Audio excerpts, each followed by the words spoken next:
5 చెప్తారు కార్తీక మాసంలో. ఏంటి 5? మొదటిది కార్తీక స్నానం, అది అందరం చేసేది కార్తీక స్నానం. రెండవది కార్తీక దీపం. మూడవది కార్తీక దానం, అంటే మనం ఆ రోజు చేసేటువంటి దీపదానం కానీ మిగతా దానాలు ఏవైతే మనం అనుకుని సంకల్పించుకుని చేస్తామో ఆ దానాలు. తర్వాత ఇంకొకటి పూజ, ఏదైతే మనం ఆ రోజు చేస్తే హోమాలు కానీ పూజలు కానీ అవి ఉంటాయి. అలాగే ఆఖరిది మనం చేసేటువంటి జపం. కార్తీక నక్షత్రంతో కూడుకుంది కాబట్టి దీన్ని అందరికీ కూడా ఆమోదికంగా చెప్పడం జరిగింది. అందుకే కార్తీక మాసంలో ముఖ్యంగా దీపదానం, దీప ఆరాధనం ఈ రెండు ప్రప్రథమంగా చెప్పారు. కార్తీక స్నానానికి ఎందుకు మరంత గొప్పదనం వచ్చింది? కార్తీక స్నానం అంటే మనందరికీ తెలిసింది, ఈ సమయంలో ఏదైతే చంద్రుడి నుంచి ఓషధి శక్తులు వస్తాయో అవన్నీ కూడా రాత్రంతా కూడా ఆ నీటిలో ప్రవహిస్తూ ఉంటాయి. కాబట్టి ఎవరైతే పొద్దున్నే లేచి ఆ స్నానానికి వెళ్ళి, అంటే మన చెరువుల దగ్గర కానీ లేకపోతే నదుల దగ్గర కానీ వెళ్ళి స్నానం చేస్తే ఆ ఓషధి శక్తులన్నీ కూడా మనల్ని అంటుకుంటాయి. అందుకని అది చేసిన వాళ్ళకి ఆరోగ్యం ఉంటుంది అని చెప్పడానికి ముఖ్య కారణం అది. అంతేగాని మొద్దునే వెళ్ళి ఏదో శాడిస్ట్ లాగా మీరు ఇప్పుడు స్నానం చేయండి, చేస్తే ఈ పుణ్యం వస్తుంది, అట్లా మన ఋషులు ఎన్నడూ చెప్పలా. మన ఋషులు మన సంప్రదాయం ఏం చెప్పినా అది మన శ్రేయస్సు కోసమే చెప్పారు, మన శ్రేయస్సు కోసమే అవి ఉన్నాయి. కాబట్టి అవన్నీ కూడా మనం నమ్మి పాటించడం వల్ల మనకి మన కుటుంబాలకి శ్రేయస్సు కలుగుతుంది. అలాగే ఇటువంటి వ్యవస్థలో కార్తీక దీపం, కార్తీక స్నానం అట్లాగే వచ్చాయో, కార్తీక మాసంలో మరింత ఉత్కృష్టమైనది ఏంటి అంటే దానం. ఎందుకు దానం చేసుకోవాలి? దానం చేయకపోతే మన జీవితాల్లో ఏం గొప్ప ఇది ఉండదా అంటే, మనకి చాలా పురాణాల్లో చాలా కథలు ముఖ్యంగా చెప్పింది ఏమిటి అంటే, దానం చేసుకున్న వాడికి వచ్చే జనంలో వాడు ఇప్పుడు ఏం చేస్తున్నాడో వాడికి అవి రెట్టింపై వస్తూ ఉంటాయి. అందుకే మీరు చూస్తే ప్రతి వస్తువుని మన సనాతన ధర్మంలో దానం చేయమంటారు. బంగారం దానం చేయమంటారు, అన్నం దానం చేయమంటారు, అట్లాగే వస్త్రదానం చేయమంటారు. అయితే కార్తీక మాసంలో ముఖ్యంగా చేయవలసింది ఏంటి? మనకి ఋషులు ఏం వచించారంటే కార్తీక మాసంలో వార యజన పూజ, ఇది అత్యంత ముఖ్యం, అందరూ చేయవలసింది. సంవత్సరంలో చేసినా చేయకపోయినా కార్తీక మాసంలో 7 రోజులు ఖచ్చితంగా చేయాలి. అంటే వార యజన పూజ అనగా ఏంటి? వారంలో మనకి 7 గ్రహదేవతలు అధిదేవతలు ఉంటారు. అంటే ఇప్పుడు మనకి ఆదివారానికి వచ్చి సూర్యుడు శివుడు, సూర్యుడు మన గ్రహదేవత అయితే అధిదేవత శివుడు. సోమవారానికి సోముడు అంటే చంద్రుడు గ్రహదేవత, అధిదేవత గౌరీదేవి. అట్లానే మంగళవారానికి కుజుడు గ్రహదేవత, సుబ్రహ్మణ్య స్వామి అధిదేవత. బుధవారానికి మనకి వచ్చేటప్పటికి బుధుడు గ్రహదేవత, విష్ణువు అధిదేవత. గురువారానికి వచ్చేటప్పటికి మనకి బృహస్పతి గ్రహదేవత, బ్రహ్మ అధిదేవత. అట్లాగే శుక్రవారం వచ్చేటప్పటికి శుక్రుడు మనకి గ్రహదేవత, ఇంద్రుడు అధిదేవత. అంటే ఇంద్రుడు ఆరాధించే అమ్మవారు మహాలక్ష్మి కూడా ఆ స్వరూపంలో అమ్మవారు ఉంటుంది. అలాగే శనివారం వచ్చేటప్పటికి శని మనకి గ్రహదేవత, యముడు మనకి అధిదేవత. అందుకే శనివారం యమప్రీతి ఎక్కువ ఉంటుంది కాబట్టి శనివారం చాలా మంది వివర్తించే కారణం అది. కాబట్టి ఈ 7 రోజులు ఇప్పుడు నేను ఎవరినైతే అధిదేవతల్ని గ్రహదేవతల్ని చెప్పానో సంవత్సరంలో ఒక్కసారైనా వరుసగా చేసినా, లేకపోతే ప్రత్యేకించి కార్తీక మాసంలో వారిని పూజించినా కూడా విశేషమైన ఫలితాలు ఉంటాయి.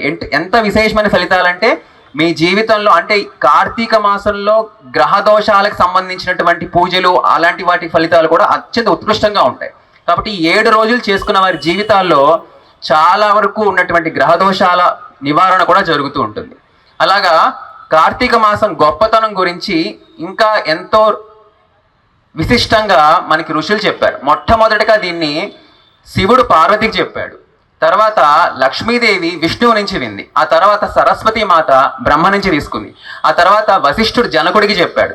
ఇదే విషయాన్ని సూతుడు సౌనకాది మునులకి చెప్తూ ఉంటారు. అంటే సౌనకాది మునులు వెళ్ళి అడిగారు, వాళ్ళంతటా వాళ్ళు సూతుడేమి వచ్చి చెప్పడం కానీ ఇటువంటిది ఏం జరగలేదు.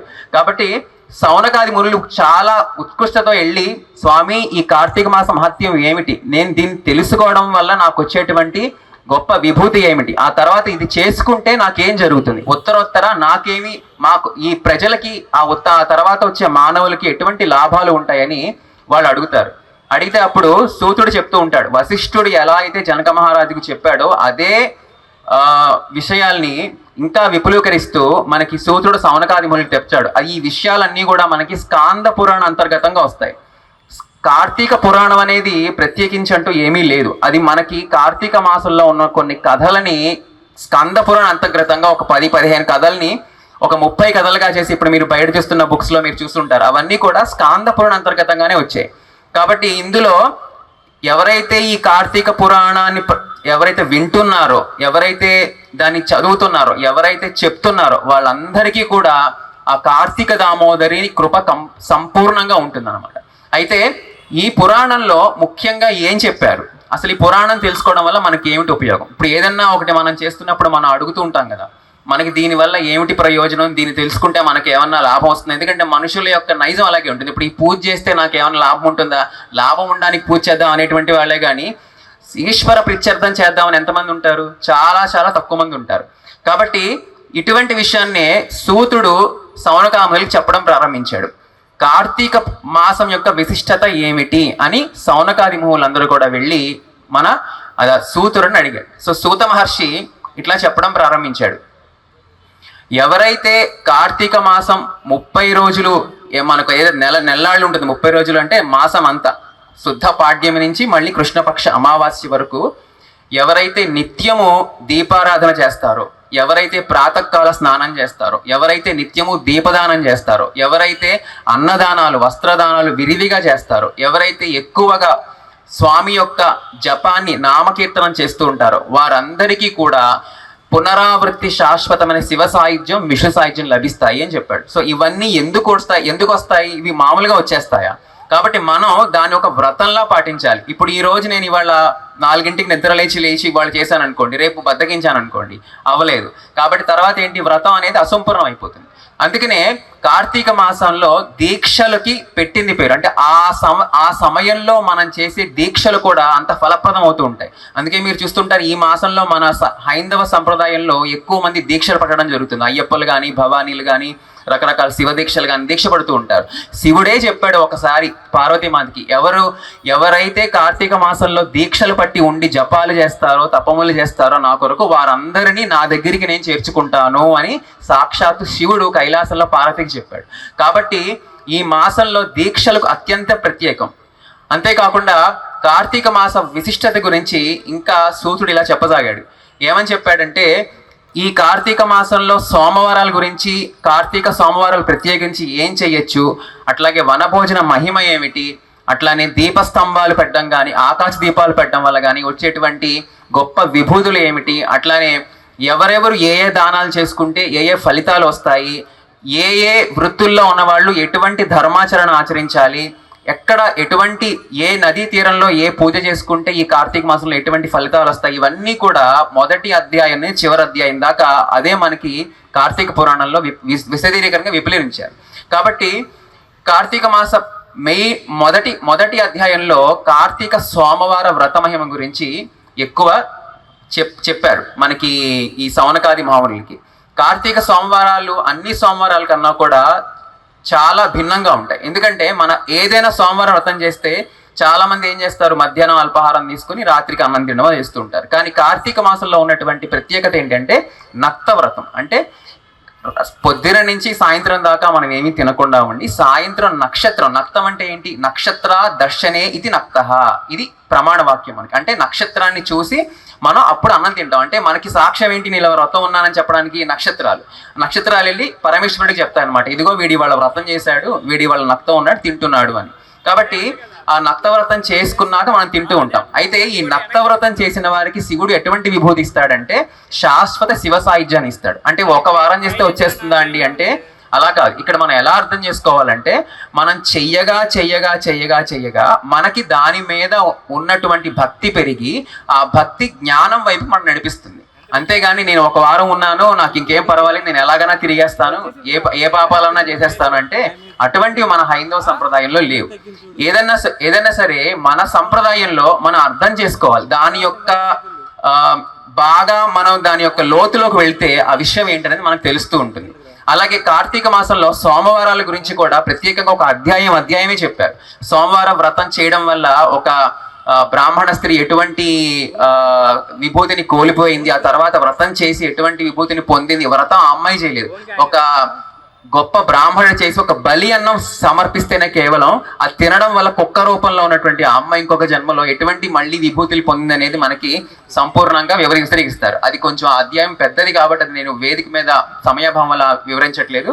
కాబట్టి అట్లా సోమవార వ్రతాలు అత్యంత ఫలదాయకాలు. అంతేకాకుండా సోమవారం నాడు శివుడికి లక్ష బిల్వార్చన చేసిన, లేకపోతే శివుని యొక్క మందిరంలో దీపమాలికలు ఉంచిన, శివుడి ముందు నక్షత్ర మండలం అంటారు, అంటే మీరు ఇలా యు ఆకారంలో శివుడి గుళ్ళలో పెడుతూ ఉంటారు. అందులో ఎవరైతే దీపం పెడతారో వాళ్ళకి శివ సాయుధ్యం, అంటే ఇంకా మళ్ళీ పుట్టకుండా ఉండేటువంటి విభూతిని శివుడు ఇస్తాడు. ఇవన్నీ నిజంగా జరుగుతాయి అంటే జరుగుతాయి, ఎందుకంటే పురాణాలు అబద్ధాలు కాదు. మీరు అందరూ గుర్తుపెట్టుకోవాలి, పురాణంలో చెప్పింది ఋషులు ఏం చెప్పారో అవి అబద్ధాలు కావు. ఇళ్లలో కంపల్సరీ ఉండాలి. హైందవ సంప్రదాయం అన్న ప్రతి ఒక్కడు, బొట్టు పెట్టుకున్న ప్రతి ఒక్కడు ఈ 4 మొక్కల్ని ఇంట్లో పెంచుకోవాలి. ఎందుకంటే తులసి ఉపాఖ్యానంలోనే ఉంది, ఎవరింట్లో అయితే తులసి, బిల్వం, అలాగే ఈ మారేడు, అది ఈ మన ఉసిరి కలిసి ఉంటాయో ఆ ఇల్లు, ఆ ప్రదేశం కాశీ క్షేత్రంతో సమానం. అంటే మీరు ఒకసారి ఆలోచించండి, మీ ఇల్లు కాశీ అయిపోయింది అనుకోండి, ఇంకా మీరు చేసే పూజలు ఎన్ని అయిపోతాయి, ఇంకా మీరు చేసే చిన్న పని కూడా అఖండమైనటువంటి పుణ్యాన్ని మీకు తెచ్చిపెడుతూ ఉంటుంది. కాబట్టి ఇవి కంపల్సరీ మీ ఇళ్లలో ఉండాలి. వీటిని మీరు పెంచుకొని అక్కడ మీరు పూజ చేయాలి, అక్కడ మీరు ఏదైనా ధ్యానం చేయాలి. అవి మీకు ఏమవుతాయంటే ఫలవంతములు అవుతాయి. ఎందుకని? ఇవి దేవతా వృక్షాలు. ఈ 3 వృక్షాల్లో ఎప్పుడు దేవతలు ఆశ్రయించి ఉంటారు. ప్రత్యేకించి ఉసిరి మొక్క మీద విష్ణువు ఎప్పుడు ఆవాహన అయి ఉంటాడు. అందుకే మీరు విష్ణువుని బాగా మీరు ప్రసన్నం చేసుకోవాలి అంటే ముందు చేయాల్సిన పని ఏమిటి అంటే, ఆ ఉసిరి మొక్క కింద సాలగ్రామాన్ని పెట్టి ఎప్పుడైతే పూజిస్తారో అది అఖండమైన పుణ్యాన్ని తెచ్చిపెడుతుంది మీకు. అంత ఇంత పుణ్యం కాదు, ఇంకా మీరు విష్ణు సాహిత్యానికి దగ్గరలో ఉన్నారని చెప్పడానికి ఇంకా అదే. కానీ ఇంకొక ముఖ్య విషయం ఏంటంటే, చాలా మందికి ఇవి తెలిసినా చేయలేరు, కొంతమంది తెలిసి చేద్దాం అనుకున్నా ఆచరించలేరు. దీనికి అంతటికి కారణం ఏంటి అంటే పూర్వజన్మ పుణ్యం. ఇప్పుడు చూడండి, ఈ కోటి దీపోత్సవం పెట్టారు, ఎంతమంది ఇప్పుడు ఇక్కడ ఉన్నారు? ఎంతో మంది, కొంతమంది నెమ్మది నిదానంగా వస్తారు. ఇప్పుడు మా శుభంకరి పీఠంలో కూడా ఈయన ఎన్నో, మన దిలీప్ శర్మ గారు ఎన్నో ధార్మిక కార్యక్రమాలు పెడతారు, చాలా పెడతారు ఆయన. కానీ వచ్చేవాళ్ళు కొంతమంది ఏదో ఇంట్రెస్ట్ గా వస్తారు, కొంతమంది ఏదో అన్ఇంట్రెస్టెడ్ గా వస్తారు. అవన్నీ ఆయన ప్రజా శ్రేయస్సు కోసం పెడుతూ ఉంటారు. కానీ అది ఎంతమందికి ఉంది అదృష్టం? ఇదంతా కూడా ఎలా వస్తుంది? మీరు పూర్వజన్మలలో చేసుకున్న పుణ్యం ఉంటేనే మీరు అక్కడ దాకా రాగలుగుతారు. లేదంటే ఇవాళ నేను దీపం పెడతానండి కుదురుతుందా అంటే కుదరదు. నిన్న కార్తీక పౌర్ణమి నేను ఆకాశ దీపానికి వెళదాం అనుకున్నా, నేను వెళ్ళలేకపోయాను. నాకు వేరే ఆఫీస్లో పని బిజీగా ఉండి వెళ్ళలేకపోయాను. ఆ పుణ్యం అక్కడితో ఆపేసిందని. అదే అంటున్నా, ఎవరికైనా అదృష్టం ఉంటేనే అక్కడ దాకా అడుగులు పడతాయి, లేకపోతే అడుగులు పడవు. ఆ అదృష్టం తెచ్చుకోవడం కోసమే ఈ జన్మలలో ఈ జన్మని మనం సార్థక చేసుకోవాలి. అట్లాగే నేను ఇవేం చేయలేనండి, నేను ఇంకేమైనా చేద్దాం అనుకుంటున్నాను అనుకుంటే, మనకి ఋషులు చెప్పినటువంటి ఇంకొక ముఖ్యమైన పద్ధతి ఏంటి అంటే తిలదానం. ఆ రోజు మీరు ఎవరికైనా తిలలు తీసుకుంటారు అనుకుంటే, దానం పట్టచ్చు, దానం ఇవ్వచ్చు అనుకుంటే, తిలదానం కూడా మీరు ఇచ్చినట్లయితే ఉపవాస ఫలితానికి సమానంగా పరమేశ్వరుడు మీ ఖాతాలో అది వేస్తాడు. అయితే ఇప్పుడు నేను చెప్పినటువంటి 6 కూడా ఉపవాసానికి సమానమైనవి, ఇందులో సందేహము లేదు అని ఒక బోల్డ్ టెక్స్ట్ కూడా మనకి ఋషులు ఇవ్వడం జరిగింది. అయితే ఇప్పుడు కొంతమంది అనుకుంటూ ఉంటారు, శక్తి ఉన్నప్పుడు, ఇప్పుడు ఎలా అంటే శక్తి లేకపోయినా తిలదానం ఇచ్చుకుని ఉంటానండి అంటే అలా కుదరదు. శక్తి ఉందా లేదా అనేది మీ మనసుకు తెలుసు, మీ లోపల ఆత్మకు తెలుసు. కాబట్టి శక్తి ఉండి ఆరోగ్యంగా ఉన్నవాడు ఖచ్చితంగా ఉపవాసం చేసి ఆ యొక్క కార్తీక సోమవారాలు మనం చేసుకోవాలి. ఇవన్నీ కుదరనప్పుడు కూడా ఇంకొక ముఖ్యమైనటువంటి ఉపవాసం చెప్పారు, అదే ఛాయానక్తం. ఛాయానక్తం అంటే పగలే, అంటే సూర్యుడు అస్తమిస్తూ ఉండగా ఇంకా కొంచెం అంత అస్తమిచ్చేస్తాడు అనుకుంటూ ఉంటారుగా, మన యొక్క హైట్ యొక్క కొలతకి రెట్టింపు కొలత వేసుకుని ఆ టైంలో ఉన్న టైం చూసుకుని ఆ కొలతలో ఆ టైంకి మీరు, అంటే మనకి గడియారాలు అప్పట్లో ఉండేవి కాదు కాబట్టి ఋషులు చెప్పింది ఏంటంటే, మీరు సూర్యుడి ముందు నుంచినప్పుడు 80 degrees తిరిగినప్పుడు మీ యొక్క నీడ ఆ టైంలో మీరు భుజించవచ్చు అని మనకి ఋషులు చెప్పారు. అలాగా ఇవన్నీ కూడా మీకు ఉపవాస ఫలితాలనే ఇస్తాయి. అయితే ఈ ఉపవాసాలు చేయకపోతే ఏం జరుగుతుంది అని, ఈ కార్తీక వ్రతం చేయకపోతే ఏం జరుగుతుంది, ఇప్పుడు చేయకపోతే చాలా మంది చేయట్లేదు, ఇప్పుడు చేయకపోతే ఏం నష్టం వస్తుంది నాకు అని చాలా మంది అనుకుంటూ ఉంటారు. అనుకుని అలాంటి ప్రశ్నలు కూడా ఋషులు మన కోసం అడిగారు. ఇప్పుడు ఈ కార్తీక వ్రతం నేను ఎందుకో చేయలేదు, నాకు కుదరలేదు, ఇప్పుడు ఏమిటి పరిస్థితి అని అడిగితే శివుడు ఒకటే మాట చెప్పాడు, ఎవరైతే ఈ కార్తీక మాసంలో ఒక్క సోమవారమైన వ్రతాన్ని చెయ్యరో వీరందరూ కూడా 8 యుగాల పాటు మహారౌరవది నరకాల్లో పడిపోతారు అని చెప్పాడు. సాక్షాత్ శివుడు చెప్పిన మాట. ఎందుకంటే ఇది భయపెట్టడానికి చెప్పింది కాదు, ఈ యొక్క మాసం యొక్క విశిష్టత తెలుసుకుని అందరూ దైవం వైపు అడుగులు వేయాలి ముఖ్య ఉద్దేశంతో చెప్పిందే తప్ప మనల్ని ఏదో భయపెట్టి మన చేత ఏదో సాడిస్ట్గా చేయించాలనే భగవంతుడికి ఎప్పుడు ఉండదు. మనల్ని మంచి మార్గం వైపు నడిపించి ఒక పుణ్యం చేయించి ఆ పుణ్యాన్ని ఇంకొక ఉత్తర జన్మలో ఇంకొక మంచి కార్యంగా మనకి చేయించి, ఇట్లా చేయించడం వల్లే మనకి ఇంకొంచెం శ్రేయస్సు కలుగుతుంటుంది. అలాగా ఈ మానవులు కార్తీక మాసం చేయడం, వ్రతాలు చేయడం గురించి మెయిన్ అధ్యాయంలో మనకంతా తెలుస్తూ ఉంటుంది. తర్వాత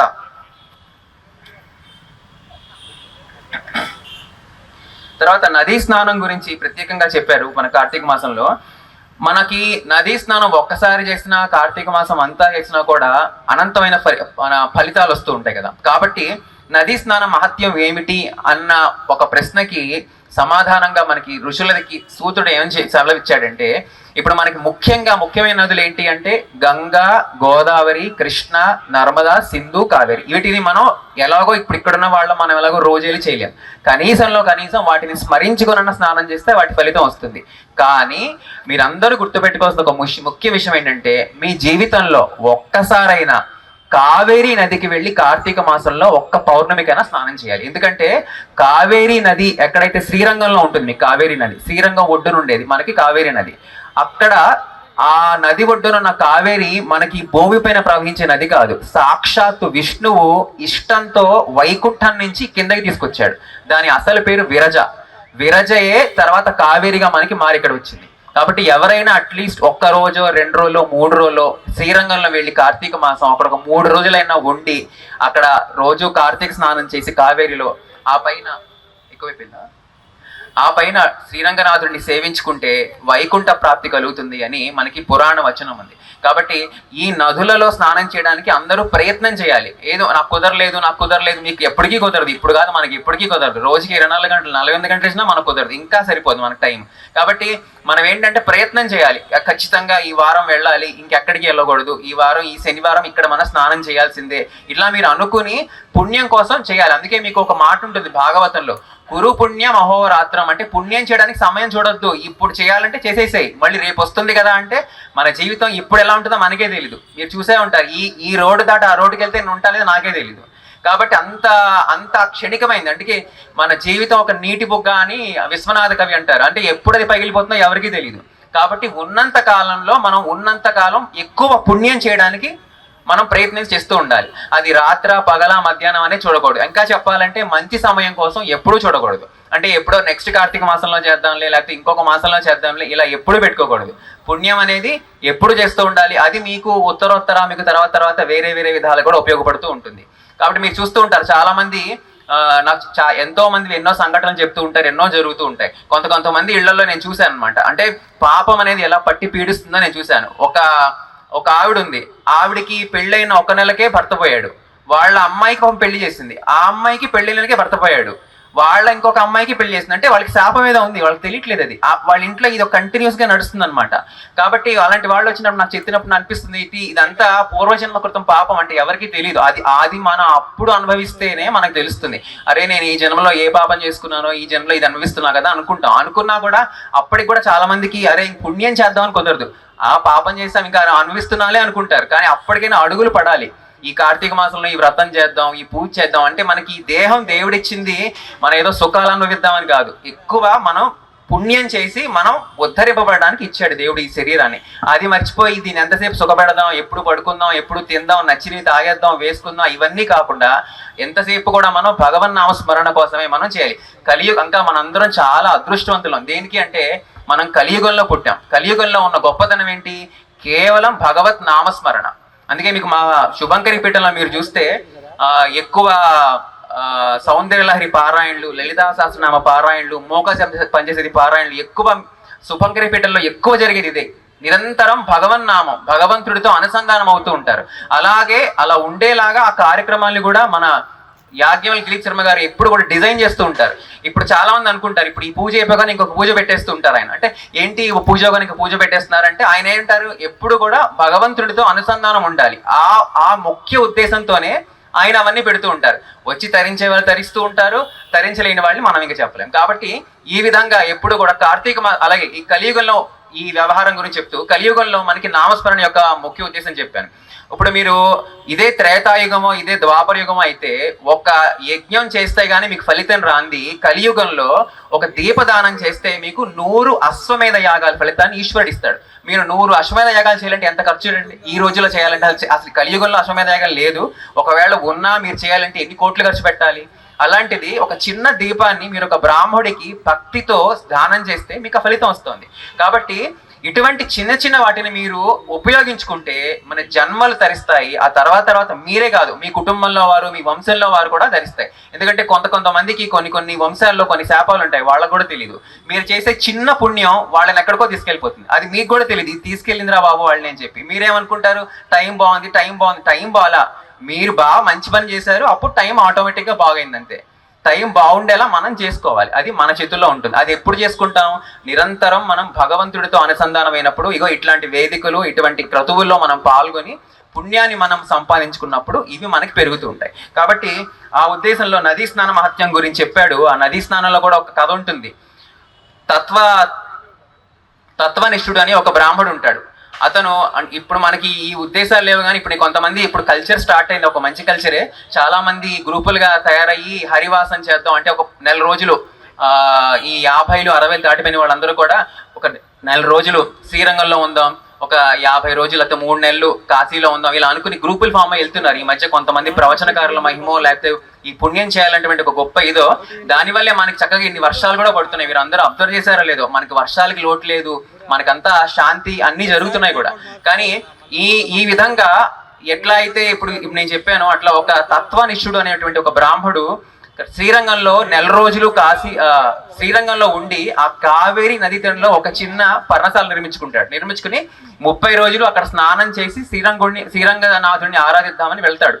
వెళ్ళి అక్కడికి వెళ్ళి ఒక 2-3 రోజులు అయిన తర్వాత 4వ రోజు 5వ రోజు ఆ మడి పంచ ఆరేస్తాడు. ఆరేసినప్పుడు ఆ పంచ ఎగురుకుంటూ వెళ్ళిపోయి ఒక పెద్ద మర్రి చెట్టుకు పట్టుకుంటుంది. ఆ మర్రి చెట్టు మీద 3 బ్రహ్మరాక్షసులు ఉంటారు.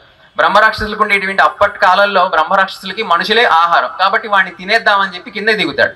కింద దిగితే ఆ తత్వనిష్ఠుడు అనే వాడికి భయంతో వణుకు పడుతుంది. వణుకు పెట్టి నారాయణ నామస్మరణం కంటిన్యూస్గా చేస్తాడు, నారాయణ నారాయణ నారాయణ అని. ఆ నామస్మరణ వినడం వల్ల ఆ 3 బ్రహ్మరాక్షసులకి ఒక రకమైనటువంటి తేజస్సు వస్తుంది. ఆ తర్వాత వాళ్ళకి శాప విమోచన అవుతుంది అనమాట. అయిన తర్వాత వాళ్ళు 3 కూడా వాళ్ళ కథలు చెప్తారు. నేను ఈ పాపాత్ముడిని, ఈ జన్మలో ఇది చేయలేదు, నేను ఈ విధంగా నా తల్లిదండ్రులు నేర్పించాను, లేకపోతే ఈ విధంగా నేను అప్పుడు ఈ పుణ్యం వచ్చినా కూడా చేయలేదు, ఇవన్నీ వాళ్ళు చెప్తూ ఉంటారు. చెప్పి వీటన్నిటికీ కూడా మాకు బ్రహ్మరాక్షస హోమని మాకు ఇటువంటి ఒక శాపం తగిలింది, కాబట్టి ఎప్పుడైతే నారాయణ జపం విన్నామో ఆ జపం యొక్క ఫలితంతో మేము ఇవాళ ఉద్ధరింపబడ్డాము, కాబట్టి నీకు చాలా ధన్యవాదాలు అని చెప్తారనమాట. కాబట్టి ఇట్లాగా నదీ స్నానం చేస్తూ ఉంటే మీకు ఆ నదీ స్నానం ఇందుకే ఈ 3 బ్రాహ్మణులు ఎందుకు ఉద్ధరింపబడ్డారు అంటే, ఈ బ్రాహ్మడు ఎవడైతే ఉన్నాడో అతను ఒక రోజు నదీ స్నానాన్ని 3కి దారిపోస్తాడు. ఒక్కటే అతను చేసేది, ఇంక వేరేం చేయాలి అంటే మీరు ఒక్కసారి దాని యొక్క మహత్యాన్ని అర్థం చేసుకోవచ్చు. కార్తీక మాస నదీ స్నానం ఎంత గొప్పదో, ఒక బ్రహ్మ రాక్షసుడిని కూడా ఉద్ధరించబడింది అంటే మనల్ని ఇంకెంత ఉద్ధరిస్తుంది, మనం ఇంకెంత బాగుంటుందని మీరు కోరుకోండి. కాబట్టి ఈ స్నానాలు చేయమన్నారు కదా అని చెప్పి వెళ్ళిపోయి ఎక్కడ పడితే అక్కడ ములిగేయడం, అనవసరంగా లేని పని ప్రమాదాలు తెచ్చుకోవద్దు. ఉన్నంతలో జాగ్రత్తలు పాటిస్తూ మీరు మీ స్నానాలు అవి క్రతువులు అవి కావించండి. కాబట్టి ఇవాళకి ఈ స్నాన మహిమతో నేను ఈ ప్రసంగాన్ని ముగిస్తున్నాను. సో మనం రేపు మిగతా పురాణ కథల గురించి మనం తెలుసుకుందాం. శ్రీమాత్రే నమః. కార్తీక పురాణం నేటి యువతకి అర్థమయ్యేలాగా చాలా సరళంగా అద్భుతంగా వివరించారు. ఇంకొకసారి గురువు గారికి చప్పట్లు గట్టిగా.